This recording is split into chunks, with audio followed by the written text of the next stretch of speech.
Sir, అమెరికాలో federal meeting జరుగుతున్న ప్రతిసారి ఇండియాలోని స్టాక్ మార్కెట్లో ఎందుకని ఒడిదుడుకులను ఎదుర్కొంటుంది సార్? ఫెడ్ మీటింగ్ ఎప్పుడు జరిగినా సరే ఆ ఎఫెక్ట్ నాట్ ఓన్లీ ఇండియా అండి, ఎమర్జింగ్ మార్కెట్స్ వరల్డ్ వైడ్గా అన్ని చోట్ల అంతే ఉంటుంది. ఎందుకంటే అమెరికాలో తక్కువ రేట్ ఆఫ్ రిటర్న్కి మనీ దొరుకుతున్న విషయం అందరికీ తెలుసు. అక్కడ లోయెస్ట్ రేట్ ఆఫ్ రిటర్న్ ఉంటుంది compare to any other developing కంట్రీతో పోల్చుకున్నా. అందుకని అక్కడ తక్కువ రేట్తో మనీ తీసుకొని అది ఆ మనీ వరల్డ్ వైడ్గా ఫ్లో అవుతూ ఉంటుంది.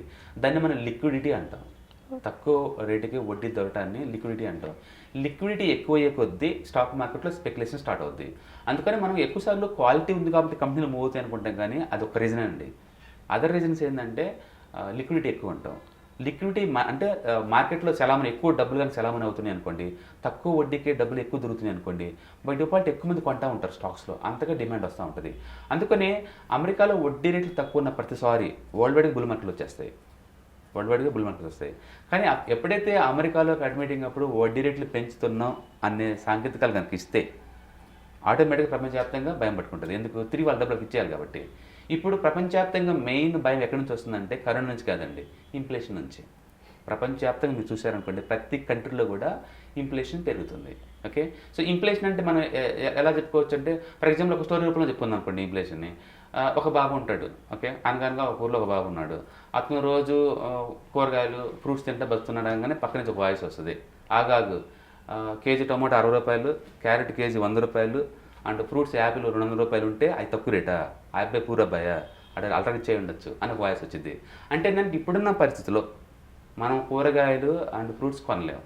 పోనీ ఇంకోలా చెప్తాము. అనగనగా ఒక విలేజ్లో ఒక అబ్బాయి ఉన్నాడు. ఓకే, అతను అచ్చం పిజ్జాలు బర్గర్లు తిని బతికేవాడంట. అనగానే మళ్ళీ ఇటు నుంచి వాల్సి వచ్చింది, ఆగాగు, ఒక పిజ్జా రేటు 200 ఈ రోజుల్లో, రోజుకు 3 సార్లు పిజ్జాలు తినేవాడు, లేనుడు ఎలా అవుతాడు అని. అంటే దాని మీనింగ్ ఏంటంటే ప్రజెంట్ జనరేషన్లో బతకాలి అంటే ఓకే చాలా ఎక్స్పెన్సివ్ అనమాట. అలా ఎక్స్పెన్సివ్ తయారవటాన్ని ఇన్ఫ్లేషన్ అంటారు. అంటే వస్తువులు రేటు పెరగడాన్నే ఇన్ఫ్లేషన్ అంటారు. అది ప్రపంచవ్యాప్తంగా ఉంది. ఇప్పుడు అది ఇండియాలో కనుక ఒక టొమాటో రేటు కనుక 60-70 అయిందో, ఒక క్యారెట్ రేటు 60-70 అయిందో, ఒక చికెన్ మటన్ కనుక ఆటోమేటిక్గా 300 రూపీస్ దాటుతుందో, ఎగ్ కేజీ అదే ఈచ్ ఎగ్ వచ్చేసరికి 7 రూపీస్ ఎలా వెళ్ళిపోతుందో, దాన్ని మనం ఇన్ఫ్లేషన్ అంటాం. అంటే ఇన్ఫ్లేషన్ వల్ల ఏంటంటే జనాల యొక్క కొనుగోలు ధర తగ్గిపోతుంది ఆటోమేటిక్గా. ఓకే, సో ప్రపంచవ్యాప్తంగా ఉంది. ఇలా ఇన్ఫ్లేషన్ ఎక్కువైనప్పుడు ఏ కంట్రీ వాళ్ళు ఏం చేస్తారంటే మార్కెట్లో చలామణి ఉన్న మనీని తగ్గించాలని చూస్తారు.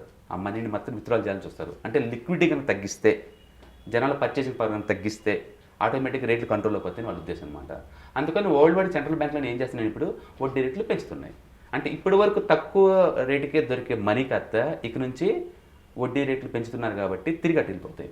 వడ్డీ రేట్లు పెంచితే ఏమవుతుంది అంటే, ఎవరికైనా సేఫ్టీకి డబ్బులు రావాలి అంటే నేను చక్కగా బ్యాంకులో పెట్టేస్తాను డిపాజిట్ రూపంలో, నాకు సేఫ్టీకి దొరుకుతుంది కదా అమౌంట్. అప్పుడు స్టాక్ మార్కెట్ రిస్క్ తీసుకోవాల్సిన అవసరం లేదు కదా. అందుకని ఆటోమేటిక్గా దాన్ని బాండ్ మార్కెట్ అంటారు. ఆ బాండ్ మార్కెట్ మనీ అంత వెళ్ళిపోద్ది. ఎప్పుడైతే బాండ్ మార్కెట్ మనీ వెళ్తుందో స్టాక్ మార్కెట్ డ్రై అవుద్ది, తొందర మార్కెట్లు పడిపోతూ ఉంటాయి. ఇప్పుడు ఏం జరుగుతుంది, అమెరికాలో ఇన్ఫ్లేషన్ టూ మచ్ ఉంది. మనం మీరు చూసారంటే న్యూస్లో, అది అమెరికాలో కూడా 6% దాకా వచ్చింది ఇన్ఫ్లేషన్, అండ్ యూరోప్లో కూడా 6% దాకా వచ్చింది ఇన్ఫ్లేషన్. అంటే ప్రతి చోట ఇన్ఫ్లేషన్ పెరుగుతుంది. ఇప్పుడు దాన్ని కంట్రోల్ చేయడం కోసం అక్కడ సెంట్రల్ గవర్నమెంట్ ఏం చేస్తున్నాయి, వడ్డీ రేట్లు పెంచుతున్నాయి.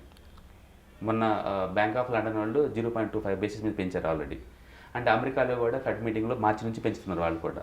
ఓకే, దాని మీనింగ్ మెసేజ్ వెరీ క్లియర్, ఇన్ఫ్లేషన్తో పోల్చుకుంటే వడ్డీ రేట్లు ఎక్కువ ఉండాలి అక్కడ. సో అమెరికాలో ఏంటంటే వాళ్ళ టార్గెట్ ఏంటంటే ఇన్ఫ్లేషన్ 2% ఉండాలి. ఇన్ఫ్లేషన్ 2% ఉండాలంటే అక్కడ బ్యాంక్ వడ్డీ రేట్లు 3% తీసుకెళ్ళాలి. 3% తీసుకెళ్లారనుకోండి, అప్పుడు వడ్డీ రేట్లు చాలా అట్రాక్టివ్గా ఉంటాయి అందరికీ. అప్పుడు స్టాక్ మార్కెట్లో మనీ తీసుకెళ్ళేసి సేఫ్టీగా ఉంటుంది అని చెప్పేసి బాండ్ మార్కెట్ వెళ్ళిపోతాయి, తొందర మనీ డ్రై అవుతాయి. దాని మీనింగ్ ఏంటంటే ఇన్ఫ్లేషన్ పెరిగే కొద్దీ అమెరికా వాళ్ళు వడ్డీ రేట్లు పెంచే కొద్దీ ఇండియా నుంచి మనీ అంతా ఫ్లో వెళ్ళిపోతూ ఉంటుంది బయటికి. అప్పుడు ఏముందంటే ఈ debt Radeon companies, growth companies, వాటిలో ఇప్పుడల్లా ప్రాఫిట్ రావు కదా, అవి ఇంకొనే వాళ్ళు ఎవరు ఉంటారు, అవి తగ్గిపోతాయి ఆటోమేటిక్గా. అంటే లిక్విడిటీ ఎక్కువ ఉన్నప్పుడు ప్రైస్ టు సేల్స్ రేషియో చాలా ఎక్కువ ఉంటుంది, 20 times 30 times ఉంటుంది. లిక్విడ్ డ్రై అవుతున్నప్పుడు ఆ రేటుకి ఎవరు పెట్టరు, అవి తగ్గిపోతూ ఉంటాయి, సింగిల్ డిజిట్కి వచ్చేస్తాయి, తద్వారా స్టాక్స్ చీపర్కి వచ్చేస్తాయి. అందుకని ఇప్పుడు ప్రపంచవ్యాప్తంగా చూస్తే కనుక పర్టికులర్ గ్రోత్ ఓరియంటెడ్ కంపెనీస్ మొత్తం కరెక్షన్ స్టార్ట్ అయింది. మన గూగుల్ లాంటి కంపెనీస్ కూడా 5% పడ్డాయి అమెరికాలో. ఓకే, ఇండియాలో కూడా ఈవెన్ జొమాటో కావచ్చు, నైకా కావచ్చు, లేకపోతే పేటిఎం కావచ్చు, లిటరల్లీ 20% పడ్డాయి లాస్ట్ 1 monthలోనే. ఎందుకు అంటే ఈ high growth and debt companies, అవన్నీ స్టార్టప్ కంపెనీస్, ఇవన్నీ కూడా వాటిలో గ్రోత్ ఎప్పటికో కానీ రాదు కదా. ఇప్పుడు ఈ వడ్డీ రేట్లు పెరిగిన టైంలో అందులో డబ్బులు ఎవరు ఉంచుతారు, అందుకని మనీ బ్యాక్ వెళ్ళిపోతుంది అమెరికా. అందుకని అమెరికాలో ఇన్ఫ్లేషన్ పెరుగుతున్నా, ఫెడ్ మీటింగ్ జరుగుతున్నా, ఆ ఎఫెక్ట్ రిపుల్ ఎఫెక్ట్ ఉంటుంది వరల్డ్ మొత్తానికి. సో ఇండియాలో కూడా అది కామన్గా వస్తుంది. యాక్చువల్లీ ఇప్పుడు అందరు కరోనాతోటి స్టాక్ మార్కెట్లో డౌన్ అవుతుంది అంటారు కానీ అలాంటి ఎవిడెన్స్ ఏం లేదు. యాక్చువల్లీ ఇన్ఫ్లేషన్ నుంచి అమెరికాలో వడ్డీ రేట్ల వల్ల ప్రపంచవ్యాప్తంగా మార్కెట్ భయపడుతున్నాయి.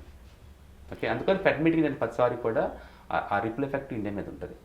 వాళ్ళు ఇన్ఫ్లేషన్ కంట్రోల్ కోసం ఏం చేస్తారంటే వడ్డీ రేట్లు పెంచుతారు. వడ్డీ రేట్లు పెంచినప్పుడల్లా బాండ్స్ అట్రాక్ట్గా అవుతాయి, స్టాక్ మార్కెట్ ఏమో డల్ కట్టారు అవుతాయి. ఈ మనీ అంతా ఫ్లో అవుతూ ఉంటుంది. మళ్ళీ దీన్ని అట్రాక్ట్ చేయాలంటే వడ్డీ రేటు తగ్గించాలి. తగ్గించినప్పుడు ఇవి ఇన్ఫ్లేషన్ ఎక్కువ ఉన్నంతకాలం కూడా వాళ్ళు వడ్డీ రేటు తగ్గించరు. ఇన్ఫ్లేషన్ కంట్రోల్ చేయాలి కాబట్టి. ఇన్ఫ్లేషన్ కంట్రోల్లో ఉంటే ఎంప్లాయ్మెంట్ ఎక్కువ ఉంటుంది, అందుకని కంట్రీ హ్యాపీగా ఉంటుంది. అందుకని ప్రపంచవ్యాప్తంగా ఏ సెంట్రల్ బ్యాంక్ అయినా ఒకటే పర్పస్ ఉంటుంది, ఇన్ఫ్లేషన్ కంట్రోల్ చేయాలి, ఎంప్లాయ్మెంట్ సపోర్ట్ చేయాలి. ఈ రెండింటిని బ్యాలెన్స్ ట్రై చేస్తాయి. ఎప్పుడైతే ఇన్ఫ్లేషన్ పెరిగిందో ఇంబ్యాలెన్స్ అయిపోతాయి. దాని బ్యాలెన్స్ కోసం వడ్డీ రేట్లు పెంచుతారనమాట.